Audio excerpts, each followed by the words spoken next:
جی ناظرین، welcome back. قصص الانبیاء میں آپ کو خوش آمدید کہتے ہیں۔ آج 19ویں سحری ہے اور آج ہم حضرت داؤد علیہ السلام سے متعلق گفتگو کریں گے۔ آپ نے اس سے پہلے حضرت موسیٰ علیہ السلام کے واقعات سنے۔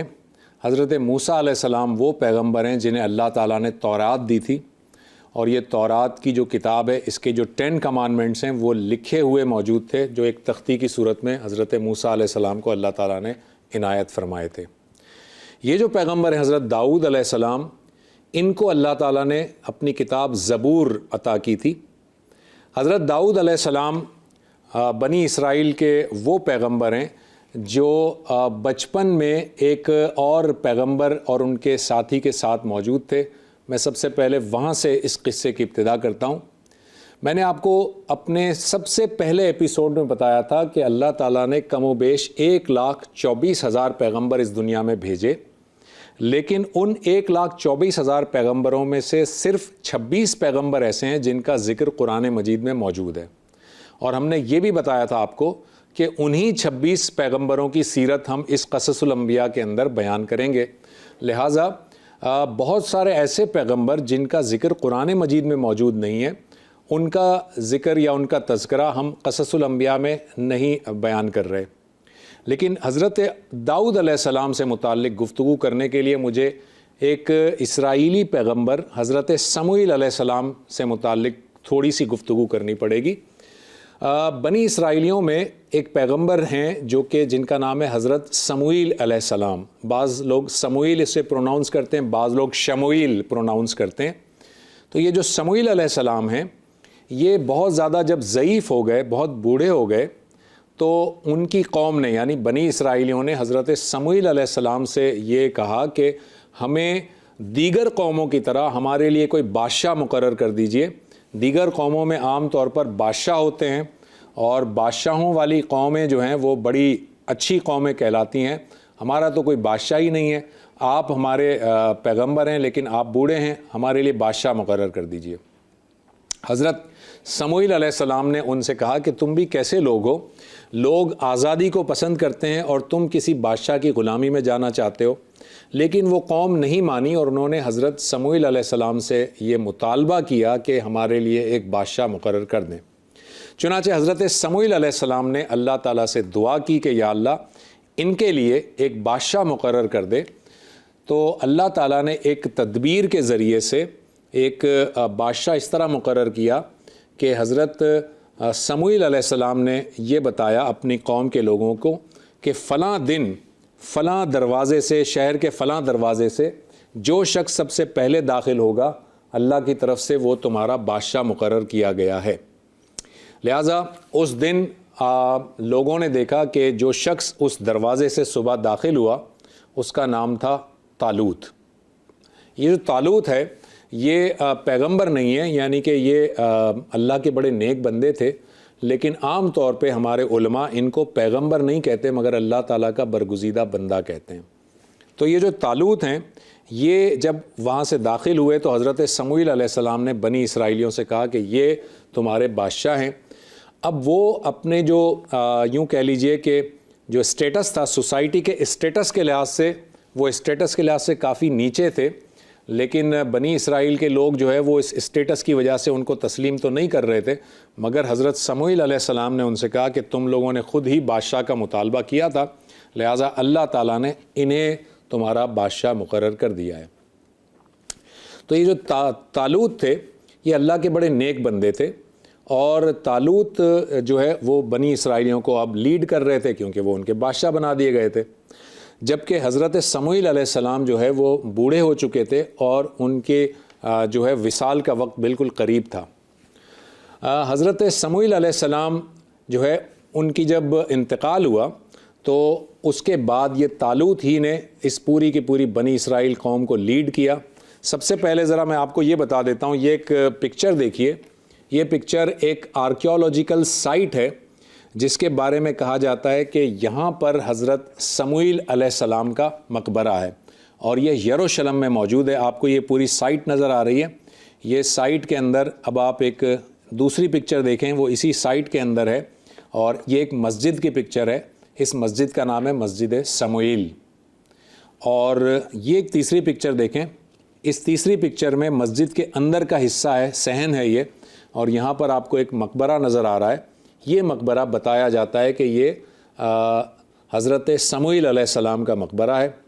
اور یہ ایک چوتھی پکچر آپ دیکھیں، یہ چوتھی پکچر اسی مقبرے کا ایک دوسرا اینگل ہے، دوسرا ویو ہے۔ یہ حضرت سموئیل علیہ السلام کا مقبرہ ہے۔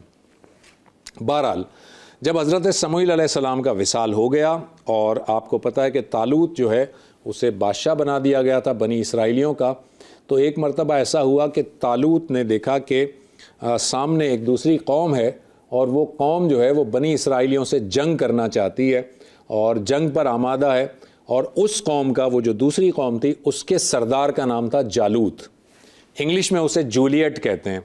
جولیٹ اس سردار کا نام تھا جو دوسری قوم تھی، اور یہاں بنی اسرائیلی تھے جن کے سردار یا جن کے بادشاہ جناب طالوت تھے۔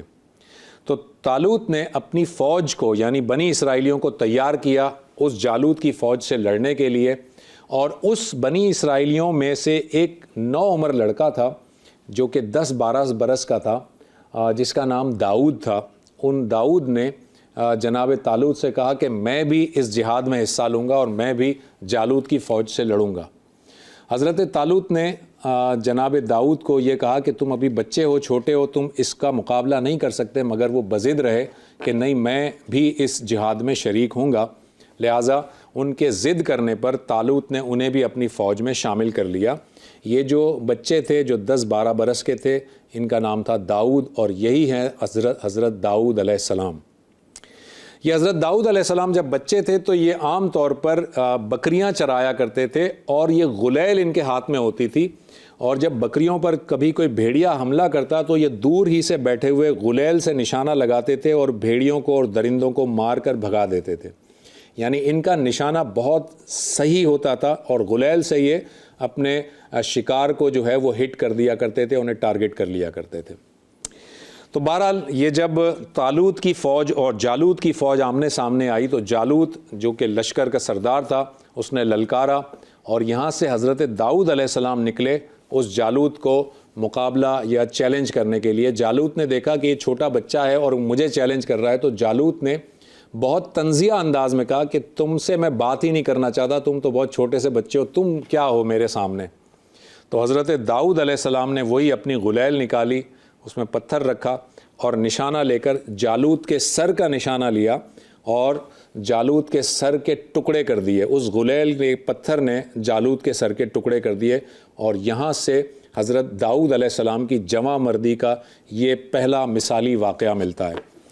یہ جو جالوت ہے اس نے شکست کھائی طالوت کی فوج سے۔ اب یہ حضرت داؤد علیہ السلام بڑے ہوئے، اور بڑے ہونے کے بعد جب اللہ تعالیٰ نے انہیں نبوت دی تو طالوت کی بیٹی سے آپ کا نکاح ہوا۔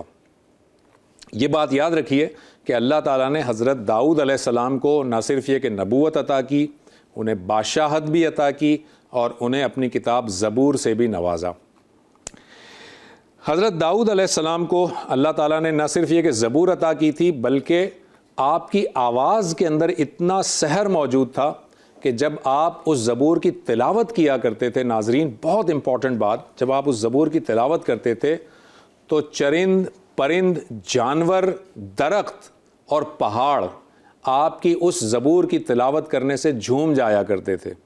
اور جب آپ اللہ کی حمد و ثنا بیان کرتے تھے تو یہ مختلف قسم کے پرندے اور جانور آپ کے پاس آ کر بیٹھ جایا کرتے تھے، اور اللہ کی حمد و ثنا میں وہ بھی جھومتے تھے اور وہ بھی اللہ کی حمد و ثنا کرتے تھے۔ پہاڑوں کے بارے میں بھی موجود ہے کہ پہاڑ بھی آپ کی اس آواز سے جھوم جایا کرتے تھے۔ گویا آپ کی تلاوت کرنے کی آواز اتنی پیاری تھی کہ جو ایک ضرب المثل بن گیا۔ لحن داؤدی بہت خوبصورت آواز کی کہ محاورے کے طور پر بولا جاتا ہے۔ جس شخص کی آواز انتہائی خوبصورت ہو، مسحور کن آواز ہو، ہم کہتے ہیں کہ اللہ تعالیٰ نے اسے لحن داؤدی عطا کیا ہے، یعنی داؤد والی آواز عطا کی ہے۔ حضرت داؤد علیہ السلام کو نہ صرف یہ کہ ان کو یہ اللہ تعالیٰ نے ایک پرکشش آواز سے نوازا تھا، بلکہ دوسرا ایک اور معجزہ دیا تھا کہ جو لوہا ہے وہ حضرت داؤد علیہ السلام کے ہاتھ میں موم بن جایا کرتا تھا۔ اگر آپ غور کریں، کبھی گندھا ہوا آٹا اگر آپ دیکھیں تو گندھے ہوئے آٹے کو آپ جس طرح چاہیں موڑ سکتے ہیں، جیسا چاہیں اسے ڈھال سکتے ہیں، بنا سکتے ہیں۔ تو حضرت داؤد علیہ السلام کے ہاتھ میں جب لوہا آتا تھا تو وہ ویسا ہی ہو جاتا تھا، اور آپ اس لوہے سے اپنے ہاتھوں سے زرہیں بنایا کرتے تھے، اسلحہ بنایا کرتے تھے، اور یہ والا معجزہ صرف حضرت داؤد علیہ السلام کو اللہ تعالیٰ نے دیا تھا۔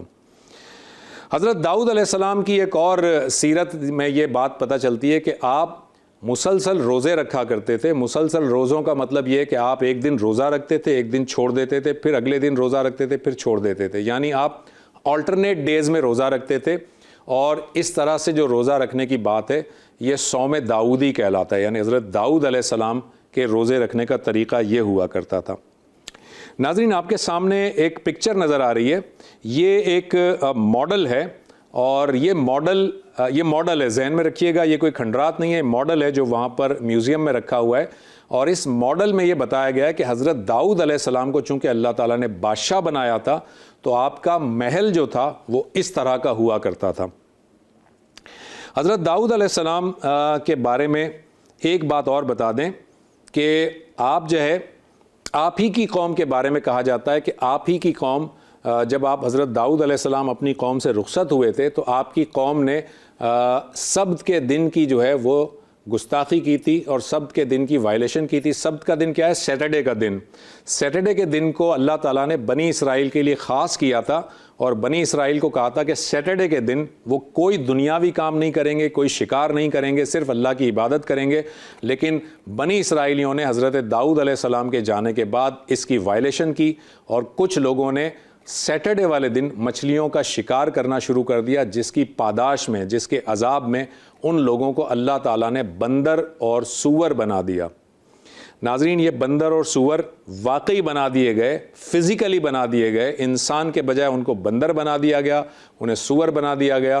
وہ کچھ بول نہیں سکتے تھے لیکن وہ اپنے رشتہ داروں کو پہچانتے تھے اور ان کے پاؤں میں آ کر لپٹتے تھے اور آنسوؤں سے روتے تھے۔ نبی صلی اللہ علیہ وسلم سے لوگوں نے، صحابہ نے پوچھا کہ یا رسول اللہ، یہ جو آج کل جو بندر اور سور موجود ہیں کیا یہ انہی کی اولاد ہیں؟ تو آپ صلی اللہ علیہ وسلم نے فرمایا کہ نہیں، جن پر عذاب آتا ہے اور وہ جانور بنا دیے جاتے ہیں تو وہ 3 دن کے اندر ختم ہو جاتے ہیں اور ان کی نسل نہیں چلتی۔ لہٰذا وہ جو بنی اسرائیلی تھے جن کو عذاب کی وجہ سے بندر اور سور بنا دیا گیا تھا، انہیں 3 دن میں اللہ تعالیٰ نے ہلاک بھی کر دیا اور ان کی کوئی نسل آگے نہیں چلی۔ اور آج جو ہم بندروں کی اور خنزیروں کی یعنی سور کی جو نسل دیکھتے ہیں، یہ مستقل ایک نسل ہے، یہ ان بنی اسرائیلیوں کی کوئی اولاد نہیں ہے۔ ایک واقعہ آپ کے سامنے رکھتے ہیں۔ حضرت داؤد علیہ السلام پیغمبر بھی تھے، بادشاہ بھی تھے، اور وہ محل میں موجود ہوتے تھے، اور وہ مختلف لوگوں کے قضیے کو یعنی اختلافات کو، جھگڑوں کو نمٹاتے تھے۔ حضرت داؤد علیہ السلام کے ایک بیٹے تھے جن کا نام تھا سلیمان، اور یہ سلیمان بڑے ہو کر بنے حضرت سلیمان علیہ السلام۔ یہ داؤد علیہ السلام کے بیٹے تھے۔ تو جب داؤد علیہ السلام پیغمبر تھے اور اپنے محل میں موجود تھے تو ایک واقعہ آپ کے سامنے ہوا۔ 2 لوگوں کا ایک جھگڑا ہو گیا۔ وہ 2 لوگ یہ تھے، ایک شخص تھا جس کے بہت سارے کھیت تھے، اور ایک شخص تھا جس کے مویشی تھے، بکریاں تھیں۔ ہوا یہ کہ بکریاں جو ہے وہ دوسرے کے کھیت میں چلی گئیں اور ان کی فصل کو تباہ کر دیا۔ تو یہ شخص حضرت داؤد علیہ السلام کے پاس آیا، اس نے کہا کہ حضرت مجھے انصاف چاہیے، میرا کھیت بالکل تیار تھا، فصل پکی ہوئی تھی، لیکن اس شخص کی بکریاں اندر آئیں اور کھیت کو تہس نہس کر دیا، فصل تباہ کر دی، مجھے انصاف چاہیے۔ حضرت داؤد علیہ السلام نے یہ فیصلہ کیا کہ اس بکری والے شخص سے کہا کہ تم اپنی ساری بکریاں اس کو دے دو کیونکہ تم نے اس کے کھیت کا نقصان پہنچایا ہے، اور یہ فیصلہ انہوں نے کر دیا۔ جب یہ فیصلہ کر دیا تو آپ ہی کے محل میں آپ کے بیٹے حضرت سلیمان علیہ السلام بیٹھے تھے، جو ابھی چھوٹے تھے، 10-12 سال کی عمر تھی۔ آپ نے جرت کر کے اپنے والد سے کہا کہ ابا جان، اگر آپ مناسب سمجھیں تو اس سے زیادہ بہتر حل میرے پاس ہے۔ حضرت داؤد علیہ السلام نے فرمایا کہ تم بتاؤ کیا حل ہے؟ تو حضرت سلیمان علیہ السلام نے فرمایا کہ ایسا ہونا چاہیے کہ یہ جو بکریاں ہیں یہ اس شخص کو دے دی جائیں جس کا کھیت تباہ ہوا ہے، اور یہ ان بکریوں سے فائدہ اٹھائے، یعنی ان کا دودھ وغیرہ استعمال کرے، اور اتنی مدت تک یہ کھیت اس شخص کو دے دیا جائے جس کی بکریاں تھیں، اور اسے کہا جائے کہ اپنی محنت کر کے اس کھیت کی وہی فصل تیار کرو، اور جب فصل تیار ہو جائے تو کھیت والے کو اس کا کھیت دے دیا جائے اور بکری والے کو اس کی بکریاں واپس کر دی جائیں۔ حضرت داؤد علیہ السلام کو اپنے بیٹے کا یہ انصاف والا فیصلہ بہت پسند آیا. آپ نے ان کی بڑی تحسین فرمائی, تعریف کی, ان کے لیے دعا کی, اور یہ فیصلہ پھر آپ نے امپلیمنٹ کر دیا. حضرت داؤد علیہ السلام جو ہیں ان کا وصال تقریباً 100 سال کی عمر میں ہوا, اور حضرت داؤد علیہ السلام جو ہیں جب ان کا یہ جو وصال ہوا تو بتایا جاتا ہے کہ ان کے وصال کے وقت آسمان پر پرندے اور جانور وغیرہ سارے افسردہ تھے, سارے جانور افسردہ تھے, کیونکہ یہ نہ صرف یہ کہ اللہ تعالیٰ کے پیغمبر تھے بلکہ یہ پرندوں کی بولیاں بھی جانتے تھے, پرندوں سے بات بھی کیا کرتے تھے, گفتگو بھی کیا کرتے تھے, اور اللہ تعالیٰ نے انہیں بڑی عظیم الشان بادشاہت عطا کی تھی. حضرت داؤد علیہ السلام کے بارے میں یہ بھی آتا ہے کہ جو بیت المقدس جس کی تعمیر آپ کو یاد ہوگا, سب سے پہلی تعمیر حضرت یعقوب علیہ السلام نے کی تھی, بیت المقدس کی تعمیر, اسی کی عمارت میں مزید کچھ توسیع اور مزید کچھ چیزیں جو ہے وہ حضرت داؤد علیہ السلام نے بھی بنائی تھیں. ان کی چیزوں کو, اس کی عمارت کو توسیع دی تھی, وہ حضرت داؤد علیہ السلام نے بھی دی تھی. حضرت داؤد علیہ السلام کا وصال جو ہوا ان کے بارے میں, ان کے مقبرے کے بارے میں یہ روایت ہے کہ ان کا مقبرہ جو ہے وہ یروشلم میں ہے, ماؤنٹ زیون کے اندر ان کا مقبرہ موجود ہے. آپ کو یہ پکچر میں دکھا رہا ہوں, اس پکچر میں دیکھیں آپ کو ایک عمارت نظر آ رہی ہے, یہ ماؤنٹ زیون کی عمارت ہے جو یروشلم میں ہے, اور بتایا جاتا ہے کہ اس کے اندر حضرت داؤد علیہ السلام کا مقبرہ ہے. اس عمارت کی ایک اور پکچر دیکھیں, اس عمارت میں کہ جب ہم گیٹ پہ جاتے ہیں تو یہ ایک مجسمہ ہے, یہ مجسمہ لوگوں کے مطابق حضرت داؤد علیہ السلام کا مجسمہ ہے. اور اگلی پکچر دیکھیں تو اس میں آپ کو ایک مقبرہ نظر آ رہا ہے جس پہ سیاہ رنگ کی چادر لگی ہوئی ہے, اور یہ حضرت داؤد علیہ السلام کا مقبرہ بتایا جاتا ہے. اور اس کے بعد اگلی پکچر دیکھیں, یہ اسی مقبرے کا ایک دوسرا اینگل ہے جس پہ اب آپ کو سرخ رنگ کی چادر نظر آ رہی ہے. سیم مقبرہ ہے لیکن یہ چادر کا کلر مختلف ہے. یہ حضرت داؤد علیہ السلام کا مقبرہ بتایا جاتا ہے. تو ناظرین, یہ حضرت داؤد علیہ السلام سے متعلق واقعات ہیں. حضرت داؤد علیہ السلام سے متعلق ایک اور چیز بھی بتا دوں, جو جیوز ہیں ان کا جو فلیگ ہے اس پہ 6 کونوں والا ستارہ ہے. آپ نے دیکھا ہوگا جو اسرائیل ہے, اسرائیل کا جو فلیگ ہے اس پہ 6 کونوں والا ستارہ ہے. یہ 6 کونوں والا ستارہ ڈیوڈ اسٹار کہلاتا ہے, یعنی داؤد کا ستارہ کہلاتا ہے. یہودی جو ہے وہ ان کا یہ ماننا ہے کہ یہ ڈیوڈ یعنی حضرت داؤد علیہ السلام کی سمبل ہے, نشانی ہے, جو 6 کونوں والا ستارہ ہے. اور دوسری طرف اس ڈیوڈ اسٹار کو ڈیوڈ آئی بھی کہا جاتا ہے, اور یہ حضرت داؤد علیہ السلام کی آنکھ سے اس کو تعبیر کرتے ہیں. تو بہرحال یہ مختلف حضرت داؤد علیہ السلام سے متعلق واقعات تھے. واللہ عالم اس میں سے کون سی روایت کتنی درست ہے. کل انشاءاللہ تعالی ہم حضرت داؤد علیہ السلام کے بیٹے حضرت سلیمان علیہ السلام پر گفتگو کریں گے. ایک چھوٹا سا وقفہ لیتے ہیں.